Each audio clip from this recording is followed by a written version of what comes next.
Chapter 3. Now King Darius gave a great banquet for all who were under him, and all that were born in his house, and all the nobles of Media and Persia, and all the satraps and generals and governors that were under him, in the 127 satraps from India to Ethiopia. They ate and drank, and when they were all satisfied they departed. And Darius the king went to his bedroom and went to sleep, and then awoke. Then the 3 young men of the bodyguard, who kept guard over the person of the king, said to one another, "Let each of us state what one thing is strongest, and to him whose statement seems wisest, Darius the king will give rich gifts and great honors of victory. He shall be clothed in purple, and drink from gold cups, and sleep on a gold bed, and have a chariot with gold bridles, and a turban of fine linen, and a necklace about his neck. And because of his wisdom he shall sit next to Darius, and shall be called kinsman of Darius." Then each wrote their own statement, and they sealed them, and put them under the pillow of Darius the king, and said, "When the king wakes, they will give him the writing, and to the one whose statement the king and the 3 nobles of Persia judge to be the wisest, the victory shall be given according to what is written." The first wrote, "Wine is strongest." The second wrote, "The king is strongest." The third wrote, "Women are strongest, but truth is victor over all things." When the king awoke, they took the writing and gave it to him, and he read it. Then he sent and summoned all the nobles of Persia and Media, and the satraps, and generals, and governors, and prefects, and he took a seat in the council chamber. And the writing was read in their presence.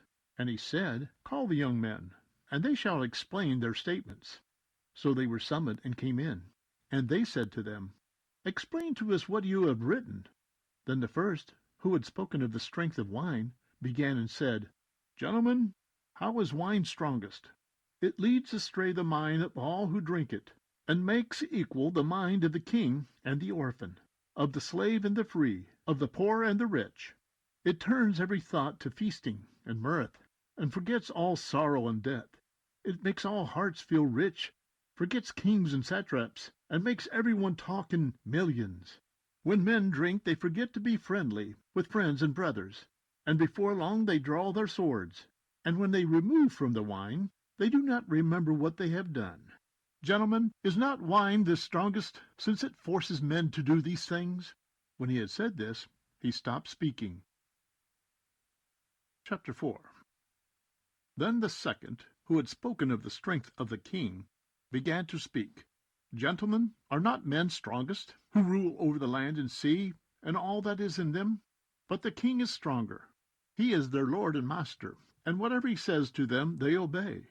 If he tells them to make war on one another, they do it. And if he sends them out against the enemies, they go, and conquer mountains, walls, and towers. They kill and are killed, and do not disobey the king's command. If they win the victory, they bring everything to the king, whatever spoil they take and everything else.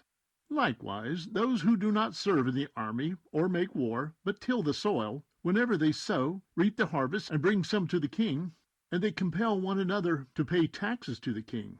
And yet he is only one man. If he tells them to kill, they kill. If he tells them to release, they release. If he tells them to attack, they attack. And if he tells them to lay waste, they lay waste. If he tells them to build, they build. If he tells them to cut down, they cut down. If he tells them to plant, they plant.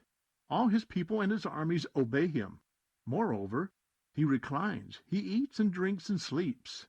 But they keep watch around him, and no one may go away to attend to his own affairs, nor do they disobey him. Gentlemen, why is not the king the strongest, since he is to be obeyed in this fashion?"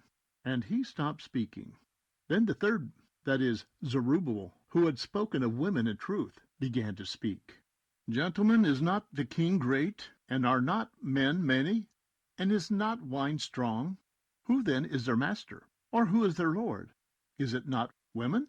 Women gave birth to the king and to every people that rules over sea and land.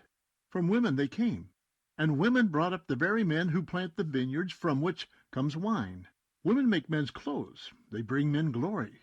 Men cannot exist without women.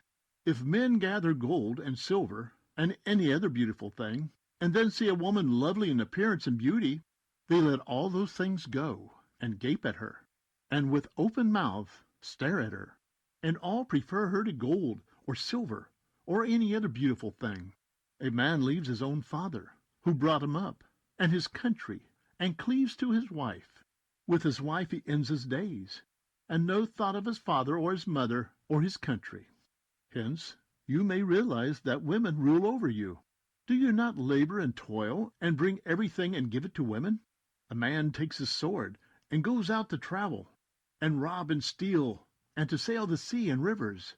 He faces lions, and he walks in darkness, and he steals and robs and plunders. He brings back to the woman he loves.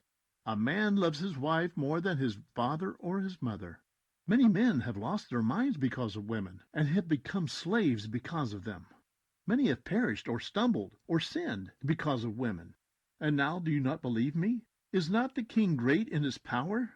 Do not all lands fear to touch him? Yet I have seen him with Apame, the king's concubine, the daughter of the illustrious Barticus, she who sits at the king's right hand, and take the crown from the king's head, and put it on her own, and slap the king with her left hand. At this the king would gaze at her with mouth agape. If she smiles at him, he laughs. If she loses her temper with him, he flatters her, that she may be reconciled to him. Gentlemen, why are not women strong, since they do such things? Then the king and the nobles looked at one another, and he began to speak about truth. Gentlemen, are not women strong? The earth is vast, and heaven is high, and the sun is swift in its course. For it makes the circuit of the heavens, and returns to its place in one day. Is he not great who does these things? But truth is great, and stronger than all things. The whole world calls upon truth, and heaven blesses her. All God's works quake and tremble, and with him there is nothing unrighteous. Wine is unrighteous, the king is unrighteous, women are unrighteous, all sons of men are unrighteous, all their works are unrighteous, and all such things. There's no truth in them, and in their unrighteousness they will perish. But truth endures, and is strong forever, and lives and prevails forever and ever. With her there is no partiality or preference, but she does what is righteous instead of anything that is unrighteous or wicked. All men approve her deeds, and there is nothing unrighteous in her judgment. To her belongs the strength and the kingship, and the power and the majesty of all the ages. Blessed be the God of truth. He ceased speaking. Then all the people shouted and said, Great is truth, and strongest of all. Then the king said to him, Ask what you wish, even beyond what is written, and we will give it to you, for you have been found to be the wisest. And you shall sit next to me, and be called my kinsman.